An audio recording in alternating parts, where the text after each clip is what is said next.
Baie jong mense vandag voel hulle is nie eintlik goed met iets nie. Of dit nou akademie is, of dit nou sport is, of dit nou kultuur is. Jy weet, ja, daai een doen goed daarmee, en daai een doen goed daarmee, en daai een doen goed daarmee, en jy voel half weer nutteloos en niks werd, en jy voel so half bietjie van 'n mislukking, so bietjie van 'n failure. En dit is doodgewoon nie waar nie.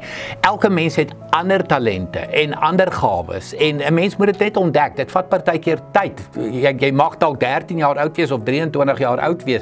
Jy's nog op pad om jou gawes en jou talente te ontwikkel en te vind.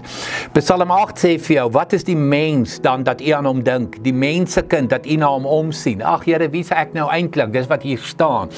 U het hom net 'n bietjie minder as 'n hemelse wese gemaak en hom met aansien en eer gekroon. Ek sê weer vir jou, Psalm 8 vers 5 en 6, gaan lees dit 'n bietjie.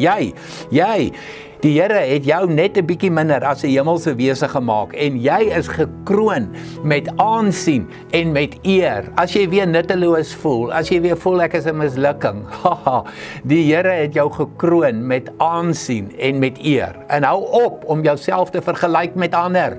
Dit is wat jou doodmaak. Moet jouself nie vergelyk nie. Jy het unieke gawes en talente en 'n persoonlikheid. Gaan leef dit.